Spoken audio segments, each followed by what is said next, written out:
Hi, everyone, and welcome. My name is Jessica Greco from EBSCO, and I wanted to thank you for attending our WebEx series featuring Nick Morgan. We have a really great and engaging session planned for you today. But before we begin, I just want to review a few housekeeping items to ensure a smooth session. First, the session is being recorded.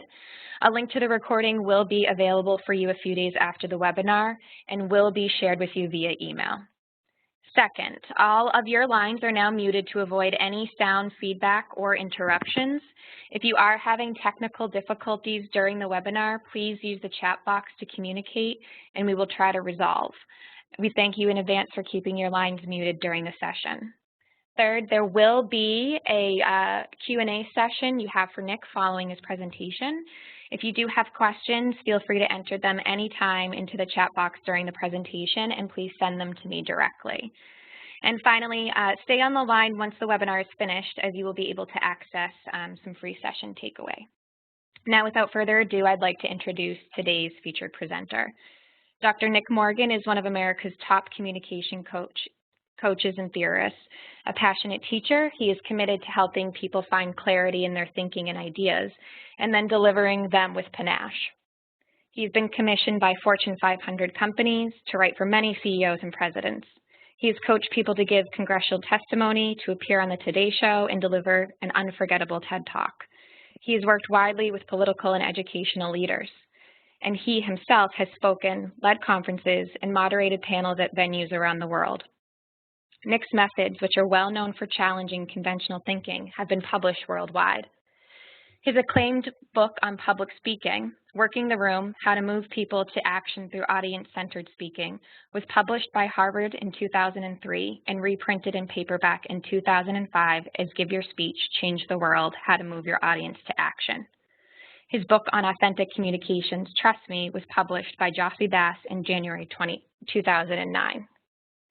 His new book on communications and brain science, Power Cues: The Subtle Science of Leading Groups, Persuading Others, and Maximizing Your Personal Impact, was published by Harvard in May of 2014. Nick served as the editor of the Harvard Management Communication Letter from 1998 to 2003. He's written hundreds of articles for local and national publications and has appeared frequently on radio and TV. Nick is a former fellow at the Center for Public Leadership at Harvard's Kennedy School of Government.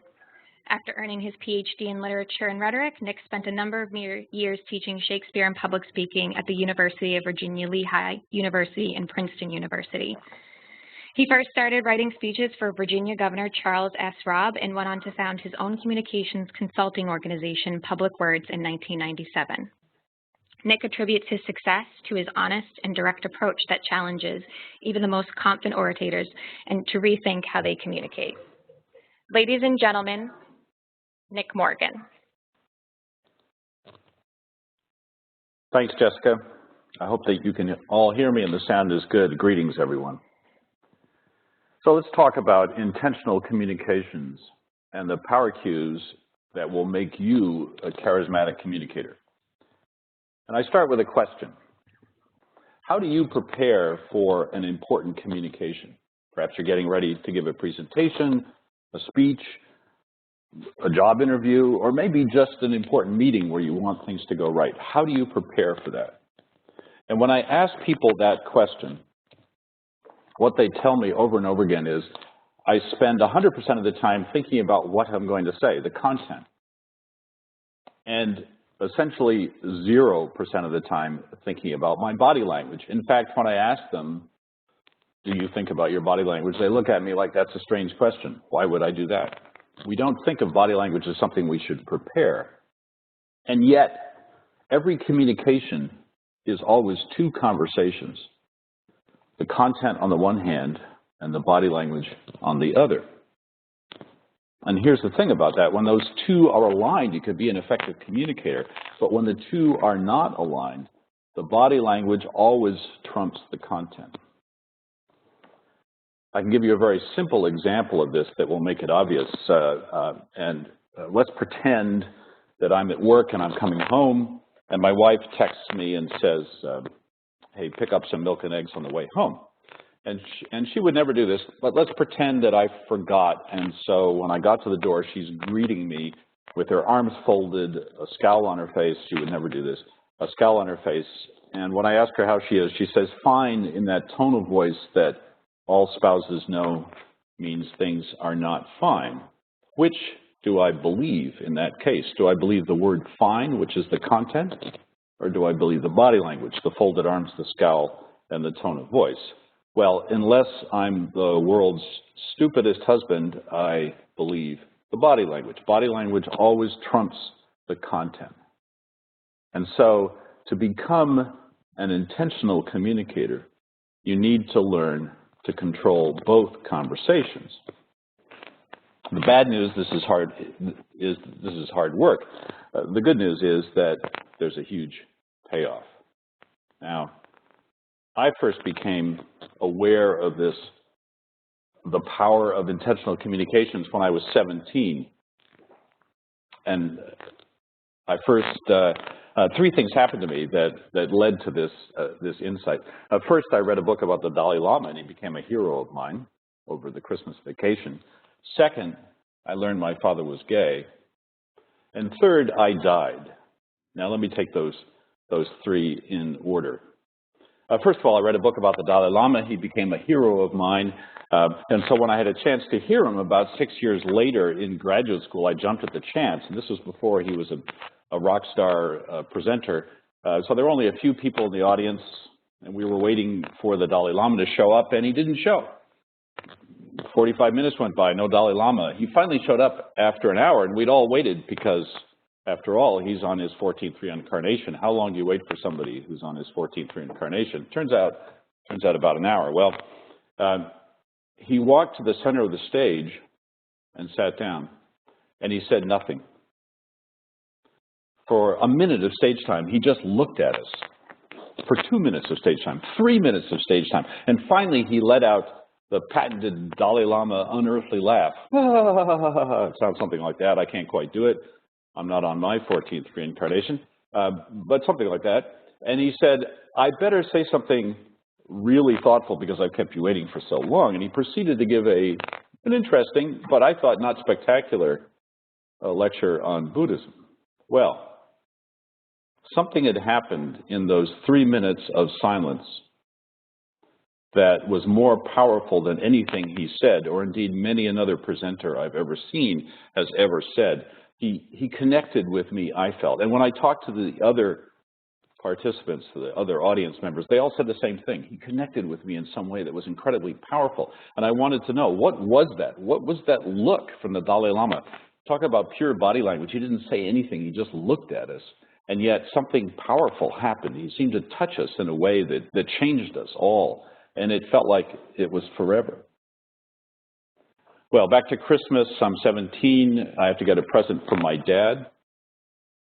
And he's a difficult man to buy presents for. I finally settled on a book that's been published, that's been embargoed for 50 years after E.M. Forster's death. It was his autobiographical novel about his homosexuality, thinly disguised. And so he had embargoed it because it was illegal in his day in England. And I was sort of dimly aware of this backstory, but I wasn't really thinking about it. I saw E.M. Forster, a great writer, thought, great, he's got a new book out, who knew? And I bought it, wrapped it up, and put it under the Christmas tree. Well, when my dad opened the present on Christmas Day, he gave me a funny look, just for a millisecond. But in that millisecond, wheels turned in my head, and I said, oh my God, my dad is gay. I just knew it. Now, he didn't come out to me for 10 years after that, and when he finally did, he invited me to come up and visit him, and he said, we have to talk, this is difficult. He was hemming and hawing, and I finally said, Dad, I know you're gay. I've known this for years. He said, how did you know? And I said, that look you gave me 10 years ago, suddenly realizing how bizarre that sounded. And he had no memory of it. And I wanted to know, what was it about a look that could reveal a lifetime of secrecy, admittedly to someone you knew well, but nonetheless, he had never brought that subject up before. It was a deep, dark secret. What was it about a look that could reveal all that in a millisecond? Well, back to age 17, I'm tobogganing with some friends right after Christmas, and we make it down the hill the first time. So being a young jerk of a 17-year-old, I say, we didn't go fast enough. And they say, well, if you're so cool, you take the run on your own. You go faster. So I did, and I didn't make it around the turn. The second turn, I crashed into a tree instead. I fractured my skull. I went into a coma, and I briefly flatlined for about 15 minutes during the week I was in a coma. And I was very fortunate to have my life saved by a brilliant neuroscientist, neurosurgeon. And when I woke, they give you a battery of tests to see if you survived, and I pretty much survived. I always tell people that I voted Democratic ever since, so Republican friends will tell me that there was clearly brain damage there. But moving right along, the serious thing that had happened was that, and I didn't realize this right away, and there was no test for this, but as time went on, I realized that I could no longer do that thing which you can do automatically without even thinking about it consciously, which is that you can notice when a friend of yours or a close colleague, somebody that you know well, is having a strong emotion, is having a bad day, or is furious, or is really excited, or just got some good news. We pick up on those cues unconsciously and easily. I could no longer do that. And so at 17, when you can't pick up on those kind of cues and your friend comes over and says, Nick, you look great, I said, thanks. Not realizing, of course, that everything a 17-year-old says is either sarcastic or ironic, because I couldn't pick up those body language cues. And so I had to start training myself slowly and painfully to understand body language cues and when they supported content and when they undercut content. And so I learned how intentional communications need to be and the power of the unconscious mind, the power of body language to convey emotion, to convey the real meaning of what people are saying. And that's what I want to talk to you about today. And to get into it a little more deeply, you need to meet your unconscious mind. We need to talk about how this works. Why is it that we have this conscious mind, this content, this communication we're aware of, and then this whole other communication that we're not aware of? And in fact, what you have in your unconscious mind is an incredibly powerful machine that can handle something like 11 million bits of information a second. By contrast, the conscious mind can only handle about 40 bits of information a second. And so we've evolved to let a number of important activities be handled by our unconscious mind. And a lot of those make sense that we don't want to think about them, like keeping our heart beating, remembering to breathe, keeping your skin temperature roughly the same, staying comfortable in a room, upright, walking and talking, all those things we leave to our unconscious mind for the most part. We also, however, leave reading body language, or we have evolved to leave body language to the unconscious mind. And more than that, decision-making to the unconscious mind. Now that might strike you as a bit strange or a bit imperfect, because as communicators, wouldn't it be nice to be aware when we're making those decisions? Wouldn't it be nice to be aware of all that body language easily, to be able to read it without much effort? And yet we've evolved for that to be handled by our unconscious mind so that we can focus on the few things that our conscious mind is able to do. And in fact, most of us have this working understanding of how the communications work. We think we're like Mr. Spock. We think we're logical beings. So we get a conscious thought and we say to ourselves, I'm thirsty, so I direct my body to reach for the glass of water and drink. Unfortunately, it doesn't work like that. In fact, what happens is you get an unconscious thought, wish, desire, or intent, thirst, let's say, and your unconscious mind then directs your body to start acting on that. So the first thing that happens is an unconscious thought. And remember, by definition, you're not aware of this. And the second thing that happens is that your body starts to act on it. And only after your body has started to move, to act, to reach for the glass of water, do you become consciously aware of it. Now that's very counterintuitive, and it has some important implications for communications, as we'll see. One of the most important, and the one we need to mention right now, is that we leak our emotions to each other. So we have these things called mirror neurons. And when I walk into a room, let's say, with a strong emotion, I'm excited, I just had some good news, or I'm angry, I've had some bad news. What happens is the other people in the room sense that because they have mirror neurons, neurons that fire exactly the same emotions in our brains. And so we leak our emotions to each other. And when we're getting ready for an important meeting, let's say, or when we're going to a job interview, or when we're getting ready to give a speech, if the predominant emotion in our mind is sheer nervousness, that adrenaline moment, that fight or flight syndrome, that terror of public speaking, then that's what we're going to leak to the other people in the room. And so rather than being intentional about the message, the content that we want to convey, what we convey instead is low-level nervousness. We actually terrify everybody in the room. We make them upset and anxious to get out of there. And so it's important to understand how the conscious mind works and how the unconscious mind works in concert with it in order to begin to control that unconscious mind, to control your emotions and to control your communications. In a real sense, therefore, evolution has let us down. It's harder to communicate than it should be. And so becoming intentional about it means this hard work that I'm suggesting. I worked late last year with an executive who had come to me after 25 years in the utility industry. He'd been promoted. He'd finally got the position he wanted to, which was Senior Vice President. And he was thrilled to have the position. And he'd been promoted each step of the way for 25 years because he was good in a crisis. He kept his cool. And as you can imagine, that's a good thing in the utility industry. We want our execs to keep their cool. And he'd been promoted right up the ranks. Well, now that he was an SVP, they were suddenly threatening to fire him because he was so cool in a crisis. He came across as so unemotional that his new job, motivating employees, making them think he cared about them, was not going well. He couldn't convey the emotions that he'd tamped down so successfully for 25 years. And so he called me up and he said, "Help, can you save my job? Can you teach me how to be an emotional, caring executive?" So I said, sure. He came to visit me in my office, and we have, like most offices, a big conference room table. And he did something that nobody else does.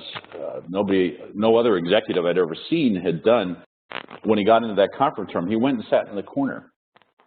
Most executives sit right in the middle in the power position. Either they've been coached that that's the power position or they know that instinctively. He sat in the corner. And as I had to move down to the end of the table to talk to him. And as I was chatting with him, he did a curious thing. He didn't make eye contact. His shoulders were rounded. He looked down. And in fact, I really had to almost touch him on the arm to get his attention. And finally I said, "What's going on? Your whole body language demeanor is one of somebody who appears to wish to be invisible. And yet you're an SVP. That's a public position. You can't hide if you want to be an SVP. What is it about you that makes you want to be invisible?" And to my astonishment, he started crying. As the tears trickled down his cheeks, he said, "You know, I was bullied from age 12 to age 18, and I learned to be invisible. I learned to hide. I learned to make my body language as inconspicuous as possible. I hadn't thought about it that way, but I guess I'm still carrying that around." And the thing about becoming an intentional communicator is that at any given moment, our communications are two things. They're both how we're feeling in the moment, that excitement or that anger or that enthusiasm that I mentioned earlier, and we're also our histories. We carry around our histories. And so the first power cue that will help make you a charismatic communicator, the first thing you need to know about communicating intentionally is really a question, is to ask yourself, what am I doing right now? How am I sitting? Or if I'm standing, how am I standing? And what's my usual habitual way of sitting in a meeting or standing in front of a group. And so this is a great moment to start that work. Just look at right now how you're sitting as you're listening to this podcast. How are you sitting? Are you slouched? Are you sitting upright? Are your arms folded? Don't make any judgment about yourself yet. It's not good or bad. Just notice how you are. What kind of history, emotional history, does that project? Are you comfortable in your skin? Are you uncomfortable? How do you feel about your body, and what kind of persona are you presenting to the world around you? So the first step, the first power cue, is to take inventory, really, of yourself and notice throughout the day, how do you stand? How do you sit? How do you walk into a room? What kind of power or lack thereof do you project when you walk into a room? How do you show up? And taking charge of that is the first power cue. You can take charge of it. You can become aware of it. You can decide to show up differently. This image you should be seeing on the screen now is from a wonderful movie with William H. Macy starring, called The Cooler, and it's probably a mythical story, but it's set in Las Vegas, and apparently the story goes there are people like William H. Macy whose body language is so discouraging that when a gambler starts to get a run of luck and starts to win big, they just send in William H. Macy to stand next to the guy, and his body language leaks discouragement and loser status and unhappiness to the winning gambler, and he starts to lose. And as I say, that's probably an apocryphal story. I don't know, but it's great science in terms of the body language, because we do leak our body language to each other. So how you show up when you walk into a room not only tells people who you are and your claim to leadership or not in the room, but it also, you leak those emotions to the other people. So you affect the people around you. So if you're the leader of a team, ask yourself, what am I projecting here? What am I leaking? Am I leaking enthusiasm for the job or something else? I had an important job interview back in the 90s when I was not working for myself. I was working for a big consulting company, and I'd gotten laid off, and I had 2 young kids and a mortgage to pay, and I really needed a new job. So it was with a great deal of anxiety that I went back with my little cardboard box of possessions, walked out of by the security guard out of the company and back home. And when I got home, I was very lucky. The phone was ringing, and it was another consulting company. It's a small world, and they said, "Nick, heard you got laid off. How'd you like to come up and interview for a job?" Of course, I jumped at the chance. I really felt the pressure. I needed that job. So up I went to Boston, and they said, we'll meet at a nice seafood restaurant. And we did. And I'm, of course, wearing my power suit and my power tie. This was the 90s, so I think the tie was yellow. And we sat down for dinner, and the interviewer said, don't bother to look at the menu. And he signaled to the waiter. He said, just bring Mr. Morgan the largest lobster you have. And I thought, great, this is some sort of test to see if I can avoid spilling lobster on my yellow tie. I hadn't had lobster in a number of years, but I was born in New England and grown up eating lobster, so I knew how to do this. I thought, I got this covered. I can eat this lobster and get this job. And what I didn't know was, in the years since I'd moved away and hadn't had any lobster, that I'd become allergic to lobster. And so I start eating the lobster, and my throat starts closing. I start choking. And remember, I thought I needed this job. And so I said, excuse me. It was more like, excuse me. And I rushed to the restroom. I, let's say, cleared out the lobster, came back, and sat down and picked up the interview where I had left off, making my excuses.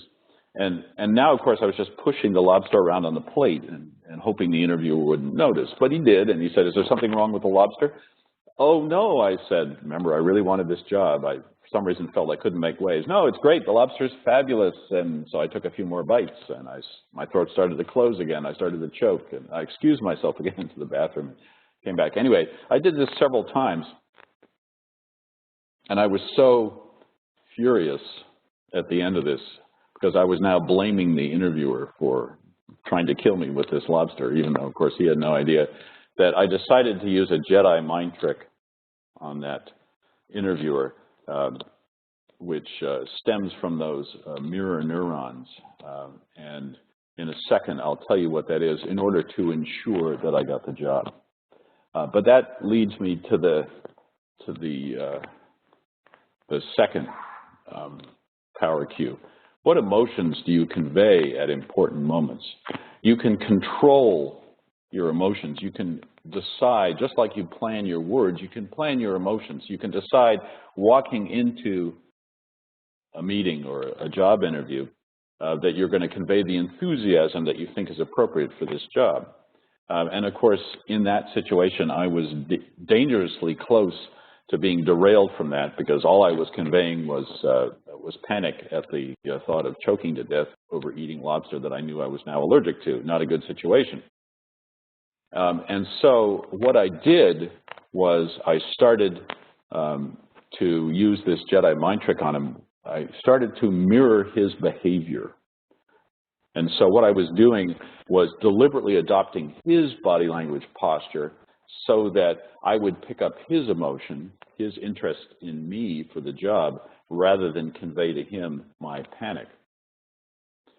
And after about 15 minutes of mirroring him, then I had created a bond with him subconsciously, unconsciously. Of course, he wasn't consciously aware of this. I was very aware of it, but he was not.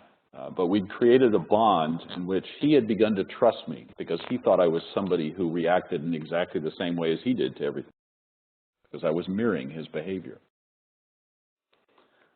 And then, 15 or 20 minutes in, I started leading his behavior. I started making suggestions. So, in essence, I took over his mind at that point because I'd calmed down.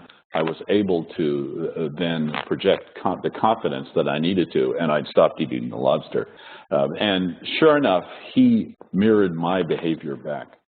And that's when I knew I had the job. And so by watching his behavior, mirroring it with my own, I was able to channel his emotions back to him and convey the right ones in order to get that job.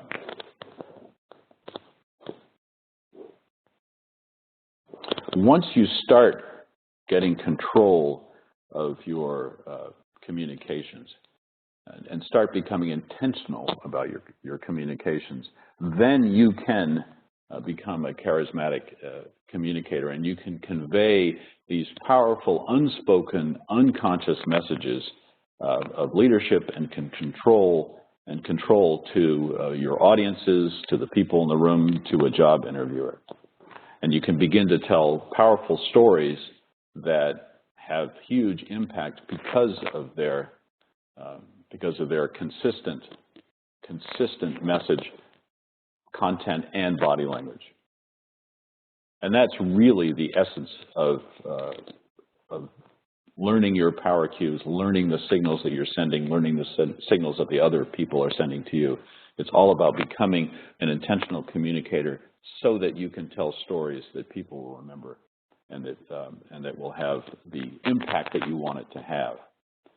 And so I'll end where I began and open the floor to questions by saying, I hope that you can become intentional communicators. You can become charismatic communicators by taking charge of that second conversation, the body language, as well as the content. And when you get ready for an important meeting, an important speech, a job interview, then please start thinking about both conversations, not just the content. And with that, I'll wrap up and turn it back over to Jessica and say I'd be delighted to answer any questions you have. Great, thanks, Nick. We will be opening the session up to questions. I have a couple to start with. If you have not submitted your questions and you do have some, please enter your questions in the chat box at this time and send to me directly. So we have let me start with the first one that I received. Let's see, okay. So here's the first question. How long does it take somebody to learn to control what emotions they are conveying? So, you know, what advice do you have, I guess, in terms of starting to practice this and put this really into practice? Yeah, it's a great question. The job is not unlike what actors learn to do, to go on stage and play another character. Only in this case, you're playing yourself, and so you have the advantage of at least not having to pretend to be somebody that you're not. It sounds harder than it is, actually. It's a matter of remembering a time when you experienced the emotion that you wish to convey naturally. So remember a time when you were very happy, or if you want to convey anger, when you were very angry. And then play a little memory game. Put yourself for 60 seconds into that moment as clearly and as precisely as you can. Remember what that moment smelled like, tasted like, looked like, felt like, sounded like. Use all the 5 senses. Just spend a minute. Perhaps shut your eyes when you're sitting outside before going into that job interview and just put yourself into that moment. And with practice, what you'll find is yourself beginning to adopt that emotion just naturally. There are 2 things to do here. One is to remember the emotion so you can re-experience it. And then the other is to just crowd out all the other emotions. Most of us go through the day with a sort of a to-do list in our head.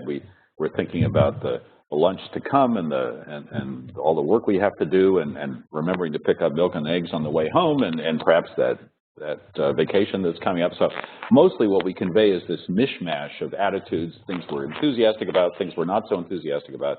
And so part of the work, and really the easiest part, is first of all just focusing. So you're just eliminating the other distractions and emotions. And then the second part is remembering a strong emotion so that you can walk in to the meeting or to the job interview or to the speech with that emotion predominant in your mind. And I will tell you, the first few times you do it, it will not be all that powerful. But if you practice it, you will get better and better at it, and it will come with time. Great. So we have a few more questions, and I think this one's pretty interesting given that we're doing this presentation virtually. So the question is, how does this work in a virtual world? I work in a situation where 50% of the meetings and interactions are virtual. Yeah. My next book is going to be on virtual communications because that question comes up so often. It's the reality, and the reason is the reality of our lives today. Our work lives are spent half in the virtual space, half in the real space. If we're lucky, for some people it's more like 80-20, and more of their life is spent virtually. And the answer is that what happens in the virtual space, and this won't surprise you as soon as you think about it, is that you get much less information through. It's an impoverished communication line. It's like the old difference, those of you old enough to remember dial-up, between dial-up and broadband. The face-to-face communication is like broadband. You're getting a huge amount of information through precisely what I've been talking about, that unconscious mind. It's all coming to you and effortlessly, and you're able to read, how is that other person doing? When are they, or that group doing? When are they paying attention? When are they with you? When are they not with you? Are they folding their arms? Are they leaning back? Are they disassociating? Or are they leaning in? Are they getting excited? Are they making good eye contact with you? All those cues which you're so used to reading, you don't get those. And so the bad news is that virtual communication, first of all, is just much less interesting than face-to-face communication. And so basically what you have to do is compensate for that. And so you have to put the energy into the voice that isn't coming through in the visual aspects of body language. So you can't see me smiling, but if I smile, then my voice will warm up. And you can hear a little bit of that even through something like this webinar. And so I have to do that work, and I have to work extra hard at it. And then the other thing you can do, let's say you typically have and this is the kind of question that's usually, or this is what usually lies behind this sort of question is, let's say you have a weekly meeting and it's a team that's virtual, that's spread out all over the world, and you talk to them typically only through this kind of teleconference situation. What you have to do there then is build back in the emotions that are lacking. You have to find some way to create that automatic connection that happens when people meet face-to-face. And part of it is adding words back in to say, so I'm really enthusiastic about today's call, or this is really exciting, or that's great, or I'm really shocked to hear that. Put in those emotional words so that people know the emotions that are coming through.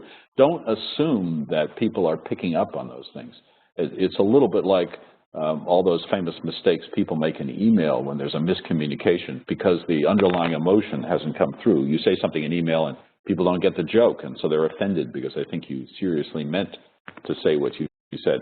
And so that's why emoticons were invented for texting. It's because it's a much less rich way to express information, and all kinds of misunderstandings can evolve. So you need to work extra hard to put back in the emotions that are lacking or that you would automatically get in a face-to-face situation. That's the first way to think about it. Think of it as an impoverished communication stream that has to be enriched as best you can.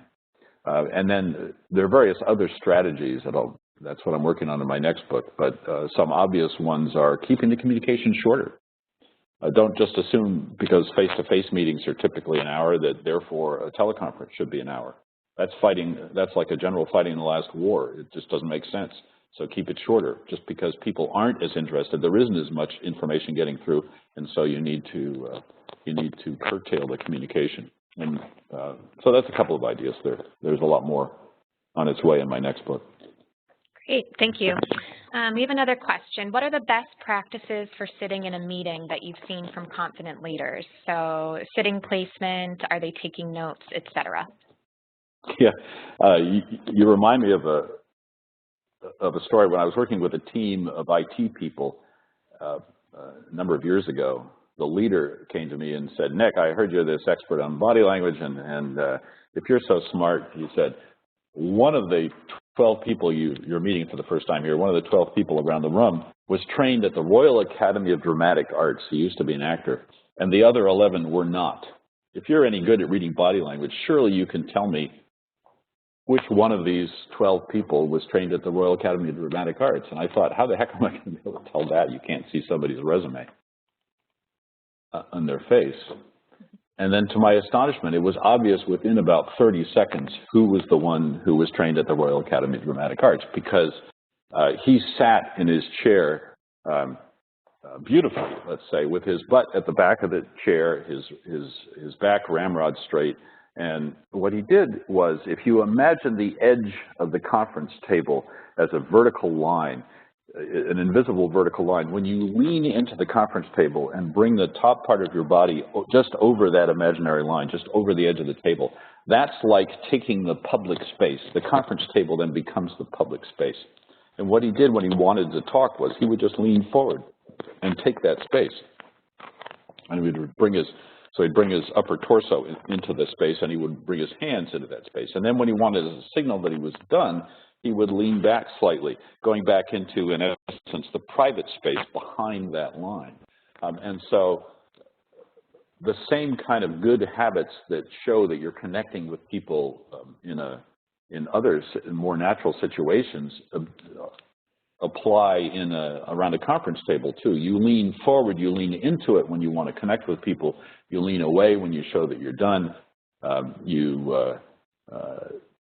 You watch those faces to make sure that you're connecting in terms of eye contact and their facial signs of interest.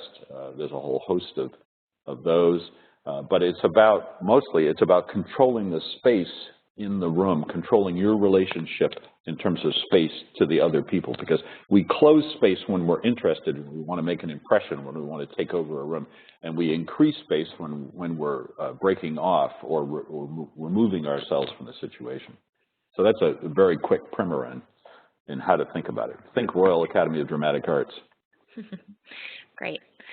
Just a couple more questions. This one, was Nick referring to NLP, neuro-linguistic programming, when he talked about mirroring his interviewer's emotions? Could you talk a little bit more about the use of NLP in intentional communication? Sure. NLP was a practice that was started in the 70s in the infancy of our understanding of communications. And some of the things that are posited in NLP are are right, have turned out to be the case. We know a huge amount more now. The last 20 years of neuroscience has just taught us enormous amounts of how people communicate, how it actually works. And some of the early theories of NLP have been confirmed, and some of them haven't. And so, unfortunately, I would say NLP is outdated science, some of which still works and some of which doesn't. So I would not put a lot of reliance on NLP. I would instead rely on more recent takes on what the neuroscience just shows us is true about communications. Great, and have time for one more question. So what are some of the unique challenges women may experience in communicating with male colleagues, especially when you may not have a lot in common? What is the best way to build rapport in a genuine way? Yeah, it's a fascinating question, one that I get asked a lot in a lot of different ways. There are a couple of traps that you need to think about.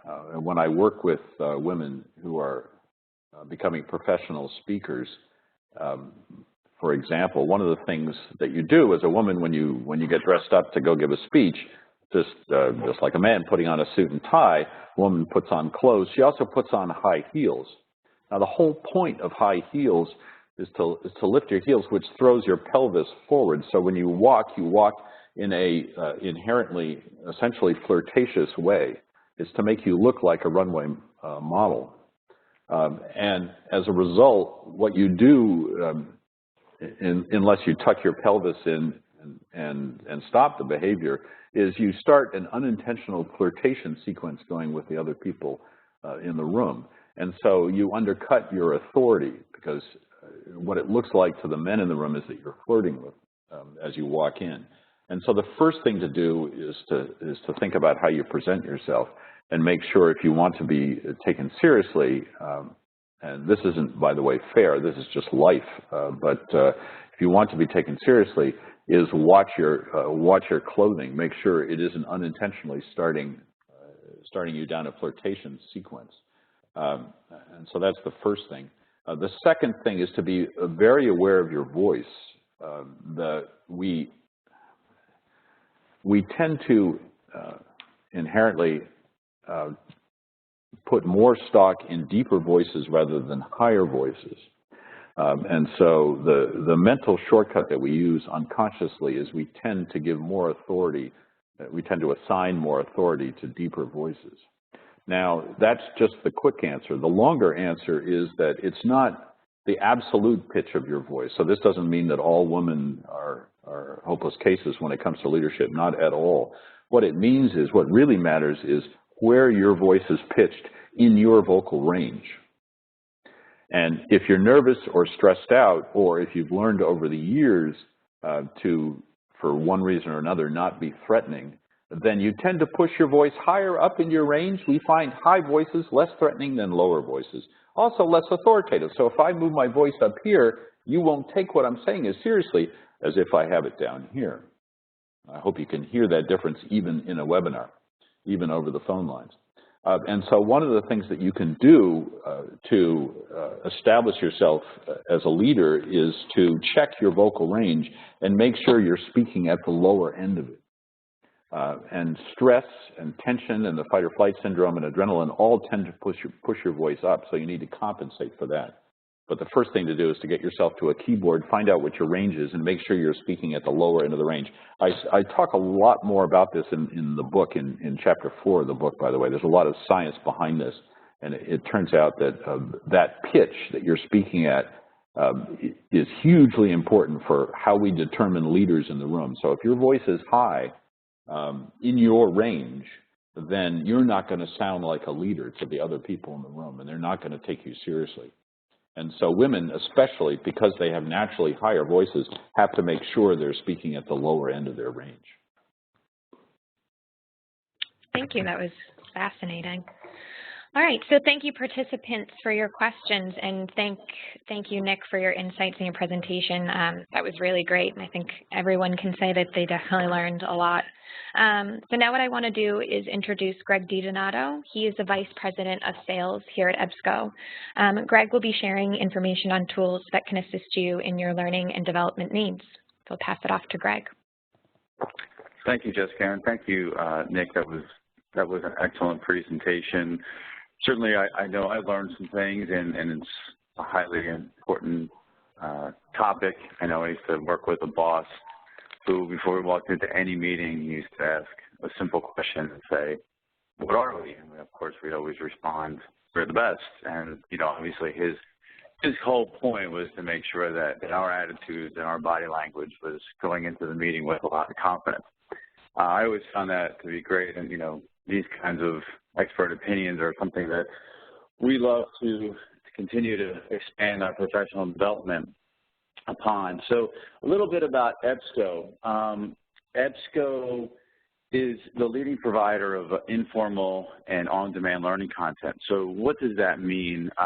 Simply stated, EBSCO is the elite company for being able to provide access to the published works of authors like Nick Morgan and experts in their field, both by topic and by industry. It's ultimately our goal to be a key partner with you and your organization to support your professional development or your team's professional development. So how are we doing that? Very, very simply, EBSCO as an aggregator of content, as a publishing partner for you and your organization, we're doing it through several mediums. One of the key mediums that we have to offer is published journal and magazine content. Our publishing partners range from the highest quality of journals down to your specific industry needs. And, the journal content that we provide can be quick reads, they can be one-page articles, right up to the most intricate and expansive case studies. So we'd certainly love to talk with you more about journal and magazine content that we have for both soft skills as well as industry information. The next medium that we have to offer is our business book summaries, certainly one of our more popular mediums in which to provide key author and best practice content simply because of how busy we all are in our everyday work life. The book summaries are generally a 20-minute read, a very great overview of what the authors are trying to portray, with the opportunity then to read the full ebook itself. The next medium is our video collection. Certainly we all want to learn through video these days. It's a very engaging medium, and so the published video content that is not freely available on the web, you also can come to EBSCO to be a part of your professional development plan. Our competency centers, we certainly want to be able to provide best practices as a summative information tool, being able to provide access to what do certain competencies mean at different levels of your organization, and this is a great introduction to those key competencies. And then EBSCO ebooks. Certainly most of our engaged readers, most of our engaged partners want to take and expand upon the book summary content to be able to provide access to the complete book, so you can get all of the key case studies, all of the key information that each of our authors and publishing partners need to portray. So we certainly want to be able to partner with you from a content perspective. And from an implementation perspective, if you do not already have a learning center, if you do not already have a key learning portal in which we can implement these resources for you and your organization, we do have our own customized portals that we can support, that we can implement, and we can make available to you and to your organization in a multitude of ways. Our learning centers do compact with specific competencies, specific topics that are key to your organization, as well as the content that you feel is going to best serve you and your teams. So we certainly love to talk with you more about how EBSCO can provide access to key thought leaders and best practices. And I know that Jessica will be providing access to how to make that available via trial that we can provide to you over the next few weeks. So again, thank you, Nick. Thank you, Jessica, for setting this up. And we'd love to partner with you in the very near future. Great. Thank you, Greg, and huge thank you to Nick as well. As mentioned, if you want to stay on the line, once we close the WebEx, you will be redirected to a landing page where you can get more information on our organizational learning tools, and also you're able to access a free session takeaway. So thank you for joining us. We really appreciate it, and looking forward for you to join us on our future webinars. Thanks again, Nick, and thank you, Greg. Bye.